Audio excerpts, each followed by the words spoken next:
એ જે ડ્રેસ પહેરે છે એ ડ્રેસ એ સરકારી મોટામાં મોટો અધિકારી હોય, મોટામાં મોટી પોસ્ટ ઉપર, એરપોર્ટ ઉપર હોય કે પછી કોઈ પણ વિષયમાં એ હોય, ગમે તે સ્થાને હોય, તો એ જ એક હરખો ડ્રેસ એના ધર્મમાં બતાવેલો જે ડ્રેસ એ પ્રમાણે લોકો પહેરે છે, પહેરે છે.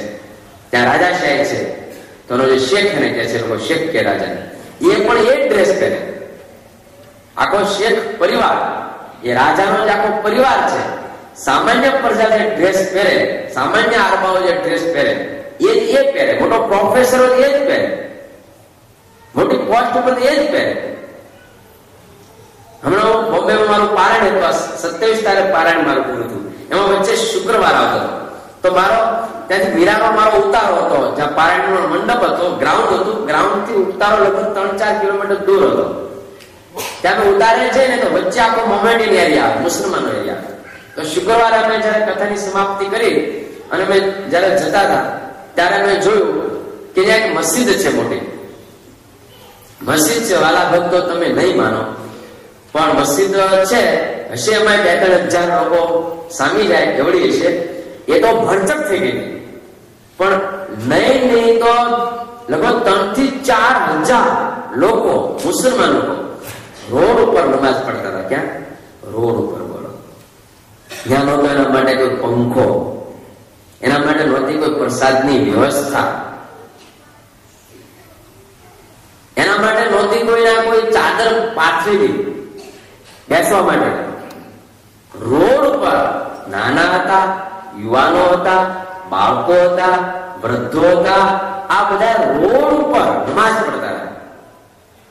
અને એના બિઝનેસ ધંધાઓ બધા બંધ કર્યા. ચાલુ બિઝનેસ ધંધાને પડતા મૂકીને બંધ કરીને બધા નમાઝ પડતા હતા. મેં આ દૃશ્ય મને જોયું ત્યારે મારે એકદમ આમ એ થઈ ગઈ. મારી સાથે જે હરિભક્તો હતા એને મેં પૂછ્યું ત્યારે મને કે સ્વામીજી આ તો કે દર શુક્રવારે આ રીતે આ ટાઈમે બધી દુકાનો બિઝનેસ ધંધા માંડી, મોટો સોનાનો વેપારી હોય કે મોટો કાપડનો વેપારી હોય કે બકાલાનો વેપારી કરણીઓ લઈને રોડ પર બેસનારો હોય, બધું જ બંધ કરી દે અને આ સમયે બધા ફરજિયાત અહીં આવી જાય તો એની જે આ મસ્જિદ છે એમાં 2.5-3 હજાર લોકો નમાઝ પઢી શકે એટલી વ્યવસ્થા છે. બાકીની વ્યવસ્થા નથી તો આ બધા રોડ ઉપર નમાઝ પડે છે. બોલો, એના ધર્મમાં કેટલા ચુસ્ત છે.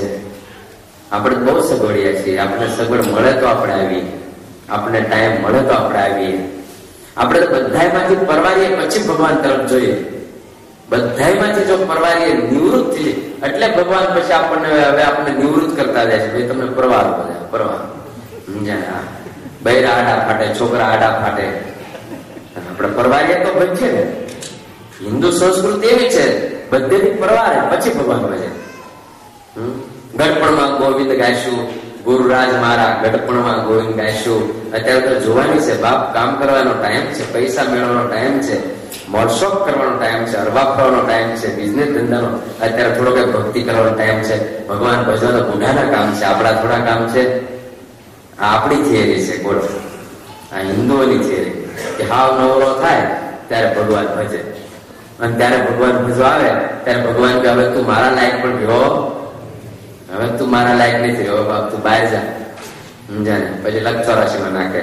હા, બહુ હું મારા આમ ભારે હૃદય છે ત્યારે તમને વાત કરું છું. આપણે હિન્દુ ધર્મની બહુ સંસ્કૃતિ ખરાબ છે, બહુ ખોટી છે. તમે જોજો, બહુ જ સમજ્યા. આવું ના હોય. તમે અહીંયા પણ જુઓ, દેશમાં પણ જુઓ, હાવ નવરો થાય ને એ જ મંદિરે બેઠો હોય. જોજો, અમે તો હાવ નવરા છીએ, બેઠા છીએ. જો કઈ કામ હોય તો બેસીએ અહીંયા. તમે જોજો, હાવ નવરો થાય ને આપણા ગામડાઓ તમે જાઓ, સમજ્યા, તો 8-10 ડોલા બેઠા હોય. સમજ્યા? મારા જો એક પુરાણી હોય, કથા કરતો હોય, એમાં 3 ઊંઘતા હોય, 2 ગપ્પા મારતા હોય. તમે જોજો, હાથમાં તમે ખાસ જોજો. સમજ્યા ને? 5-8 ડોલા બેઠા હોય, એમાં 2-4 ઊંઘતા હોય. બિચારા થાકી આવ્યા ને ઘરે કંટાળે, કઈ ઘરે શાંતિ મળતી ન હોય. ઘરે શાંતિ હોય ને, છોકરો ઉધડો લે, છોકરાની માં ઉધડી લે, બધા ઉધડાય ને.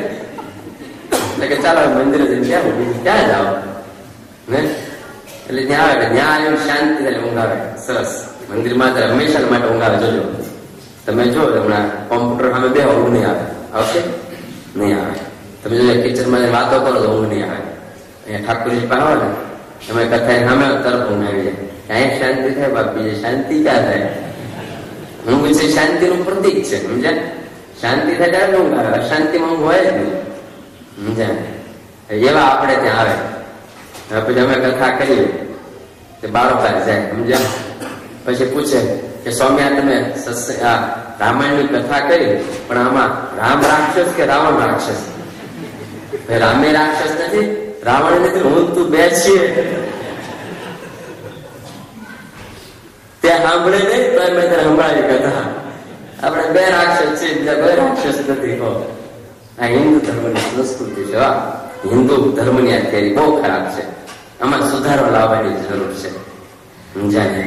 આપણે જમવું એ અનિવાર્ય છે, ભોજન અનિવાર્ય છે, બિઝનેસ કરવો અનિવાર્ય છે, જોબ કરવી અનિવાર્ય છે. એમ આપણે પુરુષ ભગવાનની આરાધના કરવી એ અનિવાર્યતા હોવી જોઈએ, સમજાય?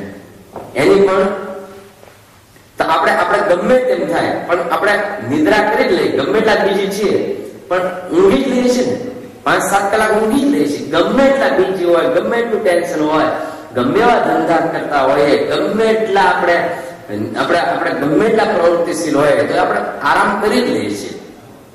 આપણે ખાઈ પી લઈએ જ છીએ, ગમે એટલા આપણે બીજી હોય તો જમી જ લઈએ છીએ આપણે ને. અને ગમે એવા હોય તો આપણે બિઝનેસ ધંધા કરી જ લઈએ છીએ. એમ ગમે એટલા જગતની પ્રવૃત્તિ હોય તો પણ ભગવાન ભજી લેવા જોઈએ, મંદિરે આવી લેવું જોઈએ, કથા સાંભળી લેવી જોઈએ.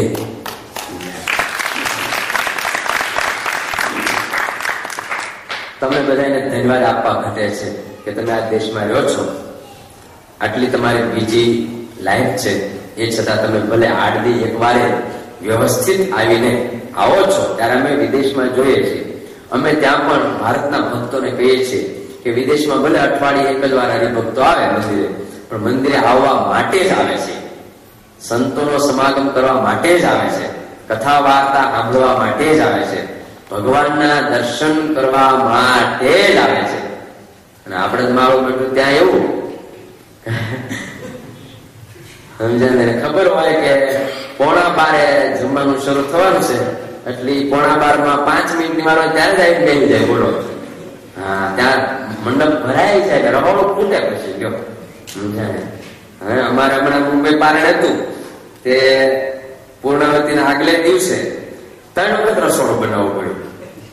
3 વખત. હું તો કાર્યકર્તાઓ સ્વયંસેવકો ખીજાઈ ગયો, તમને અકલ તો આવી જોઈએ ને, તમારે સભામાં જઈને તો રાંધવું જોઈએ ને. સ્વામી સભામાં જોયું ત્યાં કોઈ માણસો નહોતા, પણ જ્યાં પીરસવાની તૈયારી થઈ ત્યાં જ બધા આવી ગયા. ગયો હિન્દુસ્તાનની થિયરી છે, બોલો આપણી થિયરી.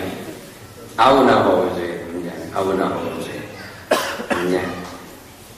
કથા સાંભળવી જ જોઈએ, એ આપણો આત્માનો ખોરાક છે. ભગવાનના દર્શન કરવા જ જોઈએ, સમજાય? એ આત્માનો ખોરાક છે. એટલે મને એમ લાગે છે કે હિન્દુ ધર્મમાં બહુ શિથિલતા છે. કોઈ એક લો નથી. મોટા મોટું દુઃખ એ છે, કોઈ એક હિન્દુ ધર્મનો એક એવો જબરજસ્ત શાસ્ત્રોમાં છે, અમલમાં નથી. શાસ્ત્રોમાં બધા કાયદાઓ છે, હિન્દુ ધર્મના જેવા કાયદાઓ સરસ છે એવા કોઈ જગ્યાએ નથી. એટલા સરસ છે, પણ આપણે એવા થઈ ગયા છે કે ચાલી ગયા, આપણે થઈ ગયા.